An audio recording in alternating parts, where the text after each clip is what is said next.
Hola, hoy vengo a contarles cuál es la ruta que atraviesa un paciente de enfermedad huérfana y cuáles son esas posibles barreras que encuentra en el navegar del sistema. Para iniciar, les quiero decir que aquí en Colombia tenemos un abanico de legislación muy grande que protege los derechos de esta población. Entonces, iniciemos con la ley 1392 del 2010, que es la ley marco de enfermedades huérfanas. Allí nos indica que los pacientes son sujetos de especial protección y lo mismo nos indica la ley estatutaria en salud 1751 del 2015. En su artículo 11 también indica que los pacientes de enfermedad huérfana son sujetos de especial protección, y les cuento que esta frase tiene una connotación muy grande, que significa que el paciente en su navegar no tiene por qué tener barreras de cohorte administrativo ni económico, pero vemos que en la realidad no es así. El paciente y su cuidador pueden presentar múltiples barreras en el navegar.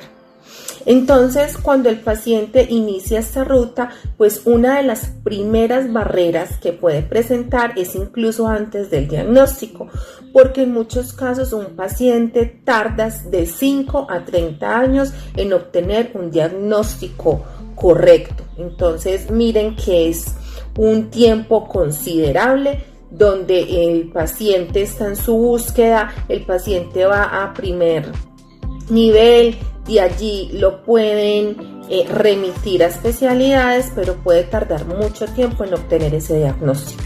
Cuando el paciente por fin logra obtener el diagnóstico, la segunda barrera que puede enfrentar es el reporte al CIVIGILA. Recordemos que el CIVIGILA es el sistema de vigilancia epidemiológica que tenemos en nuestro país. En el CIVIGILA se reportan varios eventos en salud y uno de ellos es el reporte de enfermedades huérfanas, que se hace por medio de la ficha técnica 342. Las enfermedades huérfanas que deben ser reportadas al CIVIGILA son las que están enlistadas en la resolución 2526 del 2025. Recordemos que si la enfermedad no está allí reconocida en el listado de la resolución 2526, no puede ser reportada al CIVIGILA. Cuando ya el paciente obtiene este reporte al CIVIGILA, una de las terceras barreras que puede enfrentar es encontrar un hospital, una clínica y médicos idóneos que atiendan su patología.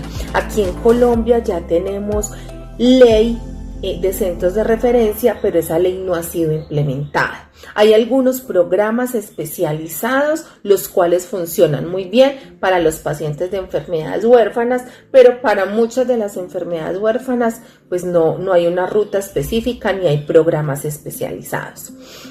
Y la cuarta barrera que puede enfrentar el paciente en esta navegar es que esto es de largo aliento. El paciente siempre va a estar en la ruta porque va a requerir medicamentos, terapias, citas con múltiples especialistas, y en muchos casos pues los medicamentos no los entregan a tiempo, el paciente no es adherente a la terapia, las citas con especialistas en muchos casos son demoradas. También les cuento que un paciente de enfermedad huérfana en un alto porcentaje tienen condición de discapacidad, entonces muchos de ellos necesitan insumos como pañales, cremas antiescaras, sillas de ruedas de impulso manual, sillas de baño, sillas neurológicas.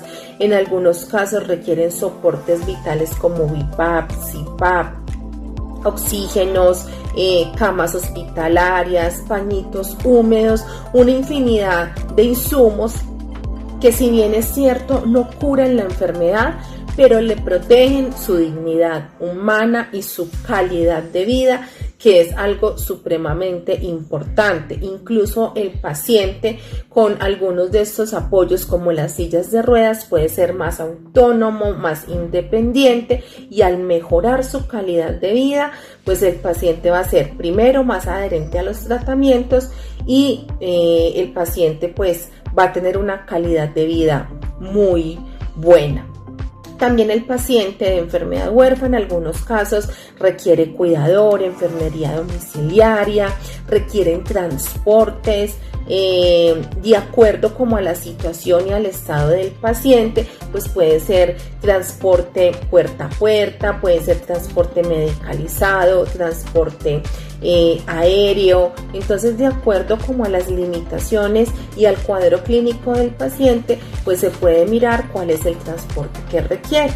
Aquí en Colombia, el transporte que es intermunicipal, esto significa que es cuando el paciente está, por ejemplo, en una vereda alejada, está en alguna ciudad, pero se tiene que dirigir a otra porque en la ciudad donde se encuentra no está esa red de prestación, no está el médico, no está la clínica idónea para atenderlo.